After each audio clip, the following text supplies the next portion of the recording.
그를 추앙해요 내가 가득 채워지게라는 제목으로 함께 하나님의 말씀을 나누도록 하겠습니다. 오늘 청년부는 이 예배를 마치고 이제 수련회를 바로 출발을 합니다. 그래서 좀 임원들이 좀 이 예배가 좀 청년부에 좀 맞게끔 좀 설교를 좀 주문하셔서 제가 좀 의도적으로 좀 이 순서를 좀 청년부 금요 우리 개회 예배로 좀 드리자. 그래서 우리가 무엇보다도 예배로 시작해서 또 예배로 끝나는 좀 수련회가 되어보자라는 좀 함께 좀 비전과 목표를 갖고 좀 예배를 함께 참여했습니다. 그래서 오늘 이 수련회 이 개회를 통해서 우리 청년들도 또 함께 모인 분들 성도님들 안에도 비록 우리 성도님들은 수련을 가지 못하겠지만 이 보내는 자의 수련자의 마음으로 함께 예배 가운데 또 큰 은혜 받으셨으면 좋겠습니다. 얼마 전에 방영됐던 이 해방일지라는 드라마가 있어요. 아무래도 좀 젊은 좀 이 청년이나 좀 장년분들이 좀 보셨을 텐데 좀 사진 한번 좀 보여주시겠습니까? 자, 여기서 이 여주인공이 이제 남자 주인공에게 이렇게 얘기를 합니다. 나를 사랑하지 말고 날 추앙해 주세요. 여주인공은 오늘날 이 인스턴트 같은 사랑에 질려버린 겁니다. 사랑이라는 이 말에 더 이상 의미를 부여할 것도 없고 뭐 특별하지도 않고 사랑한다고 하지만 그 어떤 수고도 헌신도 없는 그런 껍데기 같은 사랑에 질려버렸던 거죠. 그래서 실제로 드라마 안에서 이 여자 주인공의 전 남자친구들은 뭐 돈을 떼어먹기도 하고 사랑하는 사이에서 오고 갈 수 없는 행기들이 나타나는 것들을 경험하게 되면서 참 사랑 부질없다. 그래서 이제는 사랑이 아니라 더 한 차원 더 뛰어넘는 어떤 나에 대한 태도를 가져달라. 이게 바로 나를 추앙해 주세요라는 말이었습니다. 자, 한 번 더 화면을 또 넘겨주시겠습니까? 그래서 이제 이렇게 말을 했죠. 여러분, 추앙이라는 것은 경배하다라는 뜻입니다. 이것은 사람에게 할 수 있는 태도는 아니고 기본적으로 신적 대상을 경외하고 경배할 때 그 가졌던 마음가짐과 태도를 바로 추앙이라고 하는 거죠.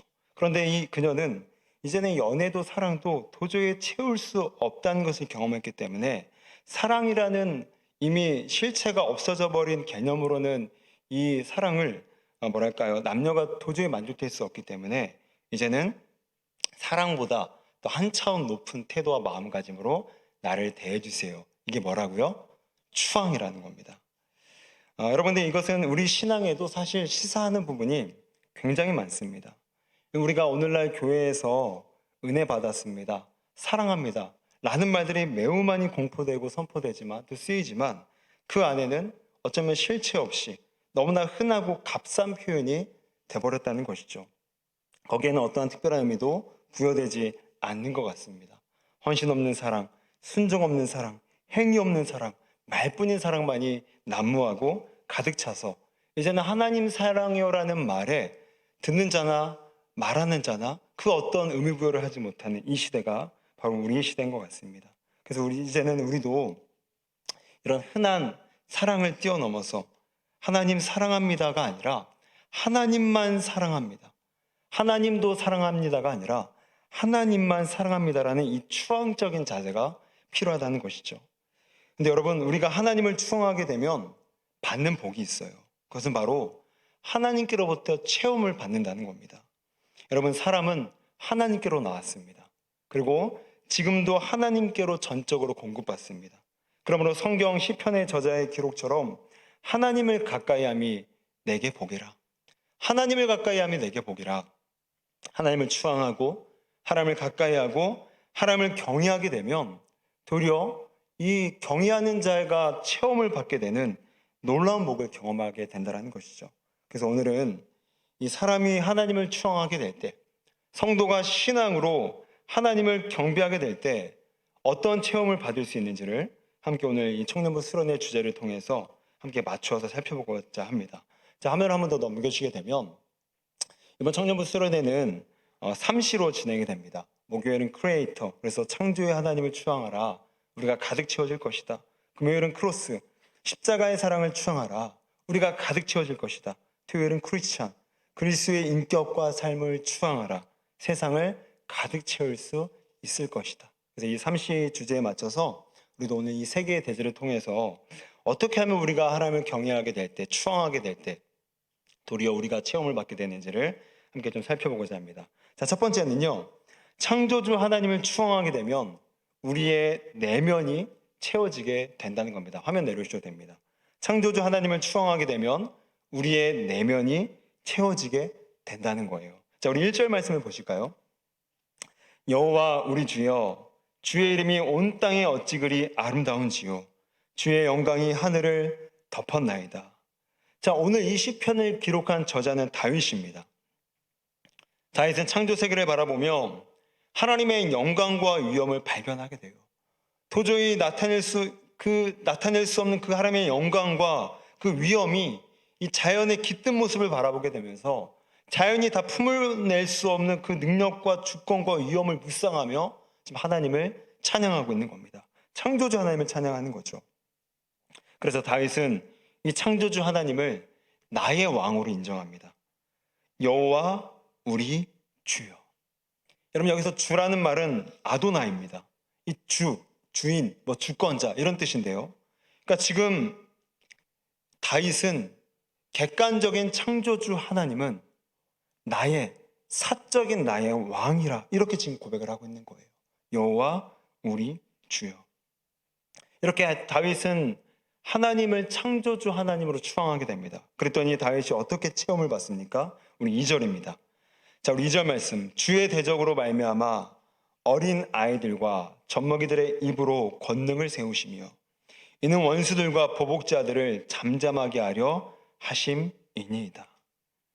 하나님은 창조주를 추앙하는 어린아이와 젖먹이들의 입으로 권능을 세우신다고 합니다. 그 순수하고 어린아이같이 유약한 사람들을 통해서 어떤 사람이요? 창조주 하나님을 추앙하는 사람을 통해서 하나님의 능력을 보이겠다는 겁니다. 반면에 창조주를 부인하는 원수들과 보복자들에게는 어떻게 하신다고요? 잠잠하게 하신다는 겁니다. 순수한 어린아이들을 통해서는 그들의 입을 통해서 살아계신 하나님의 역사와 표적을 드러내실 것이지만 오히려 창조주 하나님을 부인하고 거부한 자들에게는 그들이 패배당하고 실패하게 해서 그들의 입이 자연스럽게 잠잠하게끔 만들어 가신다는 거예요. 여러분, 다윗이 이걸 실제로 체험한 사건이 어떤 사건입니까? 다윗과 골리앗 전쟁이었어요. 여러분, 다윗은 오늘 2절에 표현된 것처럼 어린아이와 젖먹이 같은 사람이었습니다. 그는 목동이었고 또한 형제 중에 막내였습니다. 그 어떤 이력도 그 어떤 스펙도 그를 뒷받침하지 못했어요. 그러나 그 작은 아이였던 다윗은 거인, 원수이자 보복자인 골리앗을 쓰러뜨리게 됩니다. 여러분, 왜 다윗이 골리앗을 두려워하지 않았을까요? 다윗의 내면은 이미 거인이 되었기 때문인 거죠. 그러니까 외면적 거인이었던 골리앗이 안 무서운 겁니다. 우리도 그런 거 많이 경험하지 않습니까? 이 영적 컨디션이나 내면적 컨디션이 떨어지게 되면 아무리 스펙이 좋고 월급도 잘 나오고 막 회사에서 승진하더라도 세상에 나가면 자신감이 없고 쪼그라들고 눈치 보고 되게 뭔가 이런 큰 벽을 만날 듯한 느낌을 받지만 뭐 가진 것도 없고 월급도 줄고 승진은 안 되는 마당에 내면의 자신감이 넘치면 어떻게 됩니까? 세상아 다 덤벼라. 그게 바로 우리잖아요. 오늘 다윗은 외면적으로나 이력으로나 스펙으로나 골리앗의 상대가 되지 않았습니다. 그러나 다윗의 내면은 자이언트가 됐습니다. 거인이 되었어요. 그러니까 외면적 거인이었던 골리앗이 안 무섭고 도리어 골리앗이 내려다 보이더라는 거예요. 이건 그렇습니다. 다윗은 하나님을, 특별히 창조주 하나님을 추앙했더니 하나님께서 그의 내면을 세우십니다. 그의 내면을 키우신 거예요. 그의 내면을 채우신 겁니다. 그러니까 외면적 거인이었던 골리앗이 작아 보이는 겁니다. 그의 내면이 너무 압도적으로 크다 보니까 자기보다 외면적으로는 키나 몇 배나 큰 골리앗이 올려다 보이는 것이 아니라 어떻게 보였다고요? 내려다 보였던 거예요. 어쩌면 이길 수 있는 대상이 아니라 당연히 이기지? 골리앗? 내가 왜 못 이겨? 내 만군의 여호와 하나님이 나를 뒷받침하시는데 내가 저 인간을 왜 못 이겨? 당연히 이길 수 있는 존재와 대상으로 재정의하게 되더라는 겁니다. 그럼 저는 어릴 적에 이제 천호동에서 좀 6살 때 이사를 가서 좀 쭉 컸었는데 항상 뛰어놀던 놀이터가 있어요. 그 아파트 안에 있던 놀이터였었는데 뭐 요즘에는 아파트 놀이터 개방 안 한다면서요. 예, 애들 오면 시끄럽고 막 불쾌한 일 생길까 봐. 근데 저희 때는 제가 어릴 때만 하더라도 아파트 개방 다 했어요. 그래서 놀이터에서 마음껏 이제 뛰어놀았거든요. 근데 하루는 제가 한 10년 정도 된 것 같습니다. 한 30살 이제 한 초중반 때 하루는 그 놀이터가 너무 막 떠오르는 거예요. 그러면 제가 이렇게 생겼어도 꽤나 감성적인 사람입니다. 그래서 그날은 그냥 제가 원래 그런 스타일이 아니거든요. 계획하고 주도적으로 꼼꼼하게 다 따져보고 움직이는 스타일인데 그날은 자동차 키 팍 꽂고 확 돌리고 확 엔진 밟고 확 가버렸습니다. 근데 아니나 다를까 아파트가 그대로 있고 놀이터도 그대로 있는 거예요. 시설 보수는 전혀 안 돼 있고 정말 옛날 20년, 30년 전에 놀았던 아파트 시소, 그네 또뭐 하여튼 놀이터 기구가 그대로 원형 보존되어 있던 거죠. 제가 깜짝 놀랐습니다. 뭘 깜짝 놀랐냐면 너무 작아진 거예요. 근데 여러분 놀이터가 작아진 것이 아니라 뭐가 큰 겁니까? 제가 큰 거예요. 어릴 적 이만했을 때 정말 1분에 뛰어만 돌았을 법한 이 운동장의 넓이는 제가 몇 걸음 돌다 보니까 그냥 채워지게 됐고 어릴 적 그렇게 그네에서 막 점프하면서 놀면 저기까지 막 날아간 것 같은데 이제는 한두 발자국만 가면은 그네와 끝 벽이 닿는. 그래서 제가 이 놀이터가 작아진 게 아니라 내가 컸구나. 내가 크니까 놀이터가 너무너무 작아 보여서 내가 정말 여기서 이렇게 뛰어놀았나 싶을 정도로 의구심을 질 정도로 놀이터는 제게 너무 작게 보였습니다. 여러분 마찬가지라는 거죠. 여러분 다윗이 컸습니까? 아니요. 다윗은 그대로였습니다. 그의 막내라는 환경도 그가 무시받았던 형제의 가문의 분위기도 그대로였어요. 그러나 그가 골리앗을 내려다볼 수 있었던 것은 골리앗의 키가 작아진 것이 아니라 뭐가 컸다고요? 다윗의 내면이 커진 겁니다. 다윗의 내면이 거인이 되다 보니까 외면적 거인이었던 골리앗이 더 크게 안 보이더라는 겁니다. 여러분 이것이 우리에게 주는 도전이 뭡니까? 어린이와 같이 순수하게 창조주 하나님을 추앙하고 숭배하고 경외하는 자에게 하나님은 하나님의 능력을 증거할 수 있도록 채우시고 높이신다라는 겁니다. 여러분 모세를 보십시오. 그는 바로에게 가기를 두려워하는 아이 같은 존재였어요. 아이 같은 내면이었어요. 뭐라고 핑계대죠? 주님 나는 입이 뻣뻣합니다. 주님 나는 혀가 둔합니다. 나는 바로와 같은 그 큰 자 앞에 가서 감히 나의 주장을 펼칠 수 없습니다. 그래서 그 부르심을 거절합니다. 그런데 모세가 실제로 여러분 언변이 약했을까요? 우리 사도행전 7장 22절을 보실까요? 모세가 애굽 사람의 모든 지혜를 배워 그의 말과 하는 일들이 능하더라. 여러분 그는 40년이라는 긴 세월을 왕가의 법도와 예도를 배운 사람이었어요. 말과 철학과 내면의 크기가 어마어마한 사람이었습니다. 말하면 모세였고 모세하면 말이었어요. 그는 말쟁이였습니다. 지혜로웠습니다. 그런데 바로라는 외면적 거인 앞에 서다 보니까 상대적 비교의식으로 인해서 자기가 작게 느껴지는 거예요. 그래서 자기의 장점마저도 나는 작습니다. 나는 못합니다. 내가 어떻게 그 큰 사람 앞에서 내가 무슨 어떻게 까붑니까? 나는 못해요라고 그는 자기를 아이로 봤다는 것이죠.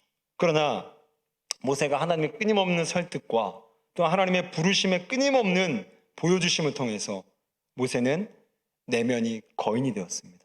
그래서 그는 바로 앞에 당당히 섭니다. 그래서 그는 바로를 내려다보며 말합니다. 우리는 나가야 됩니다. 우리는 출애굽해야 됩니다. 왜요? 하나님께서 우리를 부르셨기 때문입니다.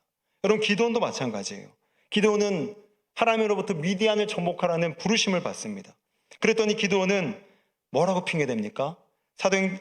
사사기 6장을 보게 되니까 자신은 아버지 집에서 가장 작은 자라는 핑계와 구실이 됩니다. 그래서 나는 못 갑니다라고 반응을 하죠. 그런데 하나님의 끊임없는 설득과 채우심을 통해서 기도원은 내면의 거인이 됩니다. 그래서 그는 미디안을 정복하게 됩니다. 우리 사랑하는 성도 여러분, 우리가 오늘 다윗처럼 또한 모세처럼 기도원처럼 어린 아이와 같이 세상에 나가면 아무것도 비교도 할 수 없을 만큼 가진 것 없고 또한 세상의 골리앗과는 전혀 상대도 되지 않을 법한 우리의 가진 것 없는 상태에서 철저하게 나의 창조주 하나님, 세상을 만드신 하나님, 나와 이 땅을 만드시고 지금도 통치하신 하나님, 그 하나님을 추앙하는 자에게 하나님은 당신의 능력을 보이라고 우리를 채우실 줄로 믿습니다. 그러므로 오늘 이 예배를 통해서, 이 말씀을 통해서 우리 마음 가운데 어린아이와 같이, 젖먹이 같이 내가 과연 정말 순수하게 창조주 하나님을 의뢰하고 있는가? 창의적인 내 안에서 창의성을 나타내 보려고 힘쓰는 자가 아니라 그 외부의 은혜로부터 창조의 능력과 창의성을 받기 위해서 신실하게 어린아이와 같이 하나님만, 젖먹이같이 부모를 바라보는 그 젖먹이처럼 하나님만 추앙하는 자에게 하나님은 오늘 영적인 거인이 되게 하신다는 것입니다. 그럼 오늘 이 말씀을 통해서 다시 한번 우리 마음 가운데 창조주 하나님을 거부하고 또한 교만하고 인생 살아봤더니 이 정도 전략이면 되겠다라는 마음들을 다 내려놓으시고 철저하게 오직 창의성은 하나님께 있습니다. 창조의 능력은 하나님께만 있습니다. 어린아이와 같이 순수한 신앙으로 창조주 하나님을 추앙하여 그분께로부터 놀라운 위로와 소망을 체험받는 우리 모두가 되시기를 주의 이름으로 축원드립니다. 그런가 하면 두 번째로 우리 두 번째 C는 크로스, 바로 십자가의 사랑을 추앙하라. 그러면 체험을 받게 된다는 겁니다. 자, 우리 3절을 보실까요? 자, 3절을 보시게 되면 하나님의 위대하심을 다시 이렇게 표현을 해요. 주의 손가락으로 만드신 주의 하늘과 주께서 베풀어 두신 달과 별들을 내가 보오니. 여러분, 하나님은 하늘과 달을 또한 별을 만드셨어요. 우리는 스케치북에 하늘과 달과 별을 그릴 뿐이지만 하나님은 그 달과 별과 하늘을 그린 것이 실체가 되고 생명이 됩니다. 그만큼 그분은 능력자, 위대한 분이십니다. 그런데 그런 위대한 분이 4절을 보게 되니까 뭐라고 표현을 합니까? 사람을 돌보시고 인자를 생각하시는 분이라고 말씀을 하세요. 그렇게 지고하고 위대한 분이 낮고 연약한 사람과 인자를 돌보기 위해 낮아지셨다는 겁니다. 여러분, 사람이 얼마나 낮은 존재입니까? 우리 4절을 보게 되면 인자가 무엇이기에 주께서 그를 돌보십니까? 근데 여러분, 여기서 인자라는 말은 불다라는 히브리어 말을 써봤습니다. 그러니까 붉은 흙을 가리켜요. 그러니까 인자라는 말은 사람의 태생이 흙이었다는 거예요. 흙인 만큼 정말 천하고 가진 것 없고 정말 연약한 상태로부터 출발한 게 바로 사람이라는 겁니다. 그런데 이렇게 낮고 낮은 자를 돌보기 위해서 저 높고 지고하고 위대한 분이 이 낮고 낮은 땅 위에 내려오시고 낮아지시고 또한 섬기러 오셨다는 겁니다. 여러분, 이게 하나님의 사랑입니다. 이게 하나님의 사랑이에요.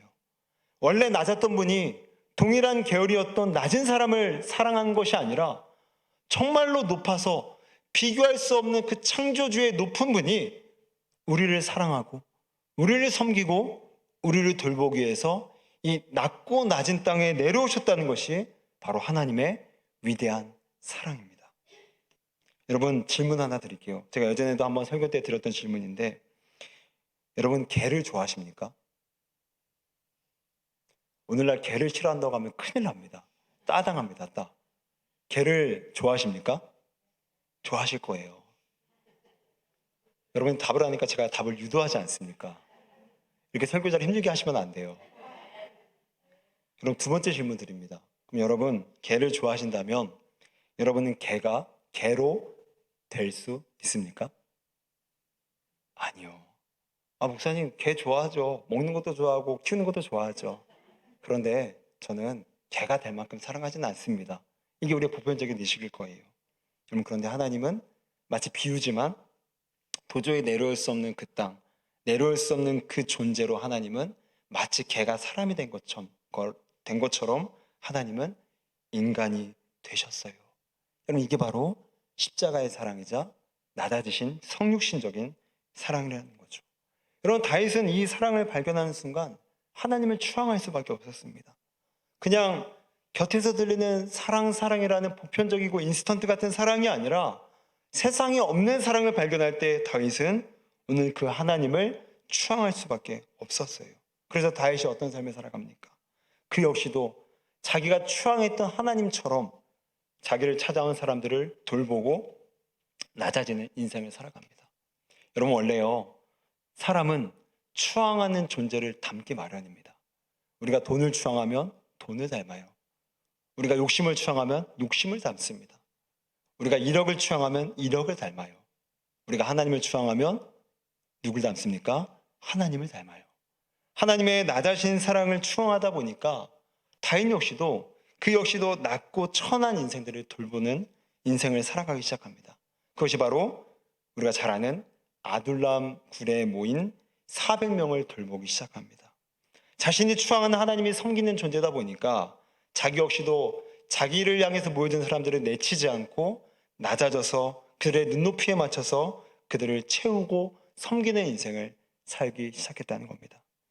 그런데 이런 섬기고 돌보는 과정은 다윗을 소진시키는 인생이 아니라 도리어 채움받게 하는 인생이 되게 합니다. 어떻게 해요? 다윗은 이 과정을 통해서 진정한 왕으로 되어져 갑니다. 진정한 왕다운 왕으로 만들어져 가는 거예요. 물론 다윗은 사무엘에게 이미 몇 년 전에 네가 왕이 될 것이라고 이미 기름 부음을 받았어요. 그런데 왕으로 기름 부음 받고 책정된 것과 그의 기품과 역량, 내면이 왕다워지는 건 여러분 같은 걸까요? 전혀 다른 겁니다. 전혀 다른 거예요. 대통령이 선거로 뽑힌 것과 그 대통령이 지지율로 평가받는 건 다른 것처럼 왕으로 책정받은 것과 왕다운 기품과 역량과 내면과 그 끈기를 배워가는 것은 또한 모아가는 것은 다른 문제라는 거죠. 마치 부모가 애를 갓 낳아도 부모긴 하지만 애를 키워가며 돌봐가며 부모가 된다는 것은 다른 문제인 것처럼 말이죠. 지난주에 저희 집에 피자가 한 판 들어왔습니다. 그래서 이제 제가 교회 퇴근하고 피자가 너무 먹고 싶은 거예요. 그래서 아니나 다를까 애들은 이미 다 지들 목 먹었고 제 거를 한 두세 조각 남겨둔 거예요. 그래서 평소에는 남겨두지도 않는데 남겨줘서 참 고마운 마음으로 이제 저녁으로 먹었습니다. 근데 얘네들이 쥐들 밥 먹다 말고 자꾸 제 피자를 쳐다보고 있는 거예요. 그러니까 눈독을 들이는 거예요. 벌써 눈빛이 달라요, 벌써. 평상시 같으면 아빠잖아요. 야, 먹어. 그랬겠죠. 근데 저도 그날은 빼앗기기 싫은 거예요. 결국은 양보 안 하고 제가 다 먹었습니다. 그 아내는 마지못해 자기 거 반 잘라 주더라고요. 제가 참 엄마는 위대하다. 좀 이런 마음을 좀 다시 한번 갖게 됐는데, 근데 여러분 평상시 같았으면 저도 피자 두세 조각에 욕심 내겠습니까? 저도 명색이 아빠지 않습니까? 그러니까 제가 평상시 같았으면 지들 거 다 먹고 내 목 남겨놨어도 내 목 눈독 들이는 거 보고 다 그냥 넘겼을 겁니다. 양보했을 거예요. 왜요? 아빠니까요. 부모니까요. 옛날에 그 피자를 제가 안 나눠주는 모습을 보면서 옛날 생각이 문득 떠오르는 거예요. 저는 두 형제, 제 위로 형이 하나 있었는데 얼마나 형제끼리 음식 때문에 많이 다퉜는지 몰라요. 야구르트가 하나 남았으면 그것 때문에 다투고, 요플레가 하나 남았으면 또 그것 때문에 다투고, 짜장면 먹다가 단무지가 하나 남았으면 또 그것 때문에 또 다투고, 정말 피멍이 될 정도로 싸운 적도 되게 많습니다. 근데 싸운 이유 보면 단무지 하나, 야구르트 하나. 그러니까 그만큼 그 음식이라는 모습을 통해서 인간의 양보하기 싫고 섬기기 싫은 마음들이 다 나타났다라는 거죠. 그런데 제가 결혼하고 애 낳고 제 목에 음식을 달라는 막무가내 아이들의 요구 앞에는 형이었으면 싸우고 팍 터지게 싸웠지만 아이들 앞에서는 그게 안 되고 오히려 웃으며 호의적으로 제 몫으로 남겨진 것들을 나눌 수가 있게 되더라는 겁니다. 어떻게 그렇게 됩니까? 부모가 되어가는 겁니다. 아무리 막무가내 요구를 하고 아무리 선을 넘는 행위를 해도 아무리 부모를 당황시키고 끊임없는 욕심으로 부모의 마음을 살키고 상처를 내지만 끊임없이 부모는 참아주고 인내하고 기다려주고 그런 과정을 통해서 부모는 부모가 되어가는 겁니다. 그러니까 수지 맞은 것은 여러분 자녀들이 아니라 바로 부모들 아닙니까? 부모가 안 되어봤었으면 언제 그렇게 나눠봤겠습니까? 부모가 안 되었으면 언제 그렇게 참아봤겠습니까? 부모가 아니었으면 언제 그렇게 내 마음을 찌른 일 앞에도 웃으며 넘어갈 수 있겠냐고요. 총각이 때 처녀일 때는 좀만 내 마음에 상처 주면 물어뜯고 좀만 내 거 뺏긴 것 같으면 억울해서 잠을 못 자지만 부모가 되다 보니까 참는 것도 가능해지고 기다려준 것도 가능해지고 헤아려 보는 것도 가능해지고, 이런 부모의 가정을 통해서 옆에 있는 사람에게도 그럴 수 있겠구나. 내 아이보다는 덜 심한데 뭐 이럴 수 있지. 이게 배워지는 것 아닙니까? 그러므로 여러분, 부모가 아기를 낳자마자 부모가 된 것과 긴 세월 아이를 키워가면서 부모의 마음을 갖춰가면서 부모가 된다는 것은 전혀 다른 거라는 거죠. 그래서 예전에 옛날에 그 100주년 기념교회를 은퇴하신 이재철 목사님이 이런 책을 쓰셨잖아요. 아이에게 배우는 아빠. 이재철 목사님은 안 겁니다. 부모가 돼 보니까, 아이를 키워보니까 이제서야 사람다워지는구나. 그러니까 내가 키운 내 자녀들이, 섬김만을 받은 내 자녀들이 수지가 아니라 그 자녀를 키워가면서 진짜 사람이 돼가는 내가 수지받은 사람이구나. 그래서 책 제목이 아이에게 배우는 아빠입니다. 여러분, 이처럼 다윗은 아둘람 400명을 돌보는 과정을 통해 왕다운 사람으로 변모되고 성숙되어져 갑니다. 맨 처음에 왕의 기름을 받았으니 그는 아이 같았고 자기중심적이었고 자기만 몰랐지만, 이 400명의 백성을 돌보는 과정을 통해서 다윗은 참아봤고 인내했고 오래 참고 이해받고 헤아려보는 과정을 통해서 그는 왕다운 기품과 내면이 만들어져 가면서 나중에 시간이 흘러 진짜 왕의 자리에 앉았을 때 다윗은 매우 안정적으로 왕의 역량과 왕의 통치를 해낼 수 있게 됩니다. 어떤 과정을 통해서요? 이 400명이라는 진상맞은 400명의 백성을 키워보면서, 돌봐보면서, 섬겨보면서 그는 이렇게 그의 내면이 만들어져 갔다는 거죠. 사랑하는 성도 여러분, 오늘 이 사실이 우리에게 주는 도전이 뭡니까? 십자가의 사랑을 추앙해서 낮은 곳을 돌보고 섬기는 인생은 당위입니다. 우리가 당연히 알아야 되고 당연히 그런 삶을 살라고 성경은 우리에게 요청해요. 그런데 쉽지가 않잖아요. 그런 삶이 때로는 억울하지 않습니까? 너무 부담이잖아요. 그런데 이런 부담을 상쇄할 만한 것이 뭐냐면 그 수지는 바로 내 수지라는 겁니다. 섬기고 돌보는 낮아진 인생을 통해서 섬김받고 또한 돌봄받는 대상이 수지받은 것이 아니라 돌보고 섬기는 자가 수지맞은 인생이라는 거예요.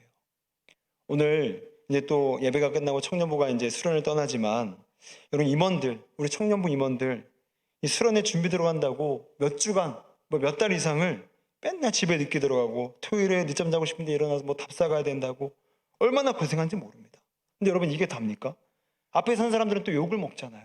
좋으면 좋고 싫으면 싫다고 이러고, 그러니까 앞에 선 사람들은 항상 눈치와 또한 주변을 살피는 그런 자리에 있습니다. 얼마나 피곤합니까? 여러분 청년부 우리 교사들도 마찬가지예요.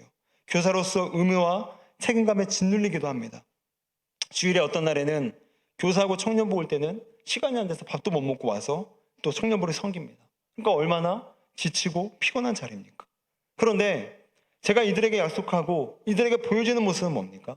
이들은 성장하고 있다는 겁니다. 그 청년들의 교사나 청년들의 임원들의 돌봄과 섬김을 받고 돌봄을 받는 아이와 청년부 회원들에게만 해당된 것이 아니라 진짜 수지 맞은 자들은 힘써 돌보고 힘써 섬기는 임원들과 교사라는 거예요.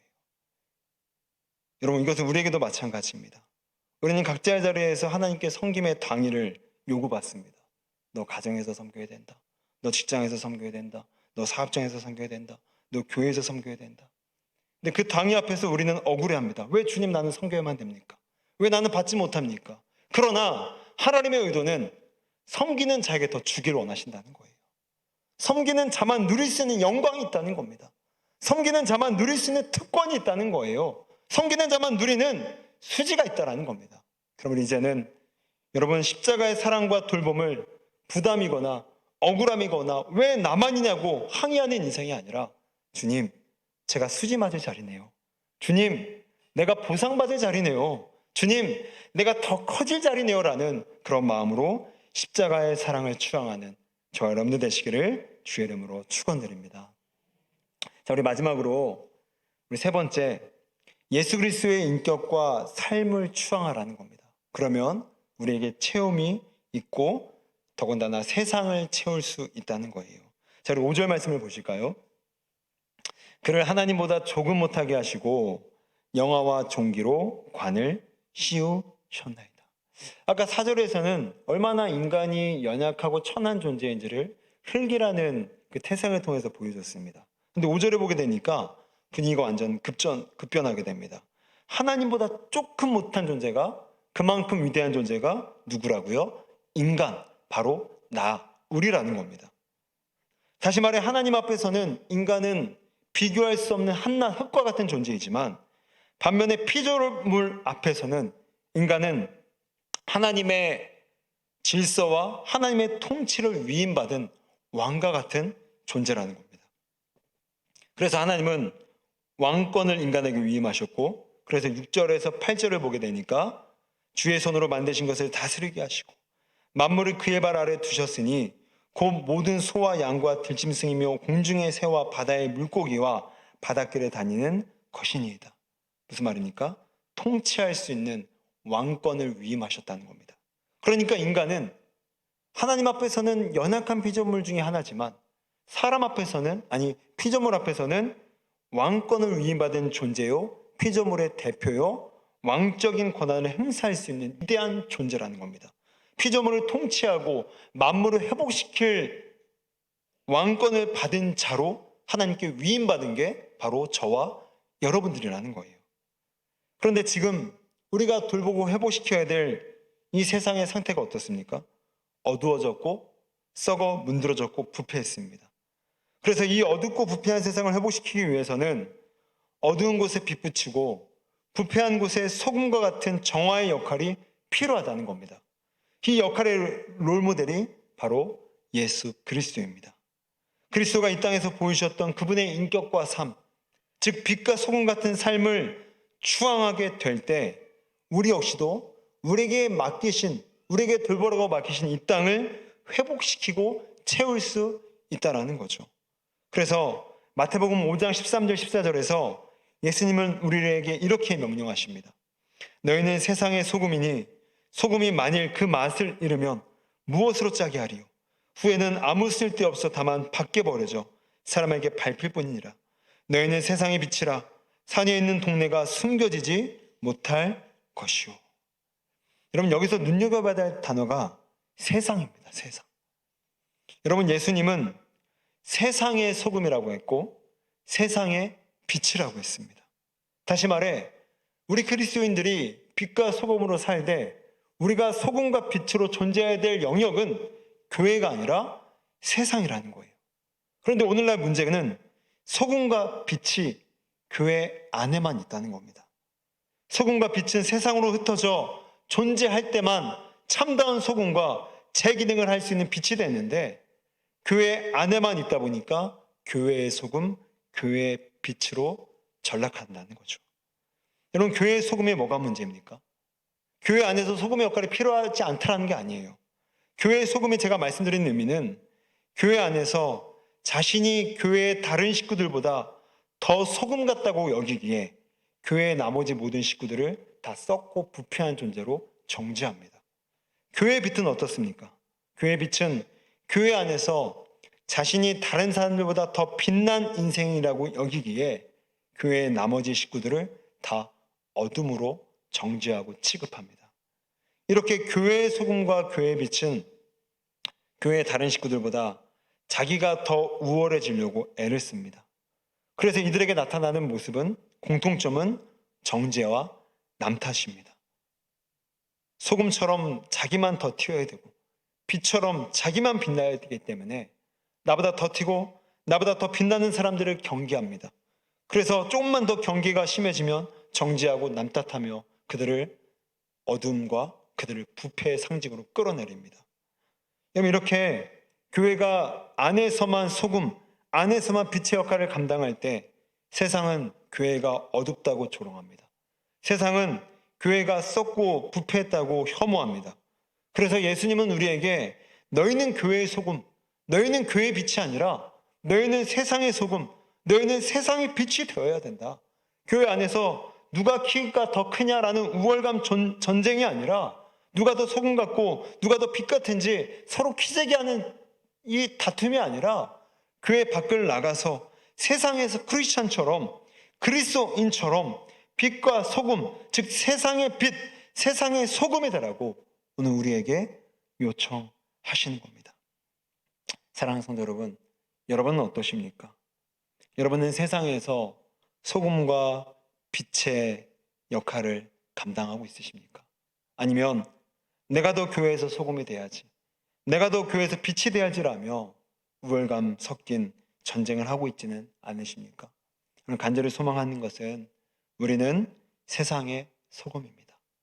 우리는 세상의 빛입니다. 그러므로 빛과 소금은 교회 안에서만 머물 존재가 아니라 세상에 나아가 빛으로 퍼지고 소금으로 흩어질 때, 그때야말로 세상은 교회를 박수치고 교회를 존경하게 될 줄로 믿습니다. 그러므로 이제는 오늘 이 세 번째 주제처럼 예수 그리스도의 소금과 빛과 같은 인격과 삶, 인격과 삶을 추앙하셔서 나 역시도 예수님의 명령처럼 빛과 소금으로 살겠습니다. 이제는 예수님의 명예를 더럽히는 우리의 인생이 아니라 예수님을 높여드리며 또한 교회의 필요성을 세상에게 설득할 수 있는 그런 세상의 빛과 소금으로 존재하겠습니다. 이러한 결단이 있는 청년부 수련회, 또 이런 결단이 있는 한 주가 되시기를 주의 이름으로 축원드립니다. 우리 함께 같이 기도하도록 하겠습니다.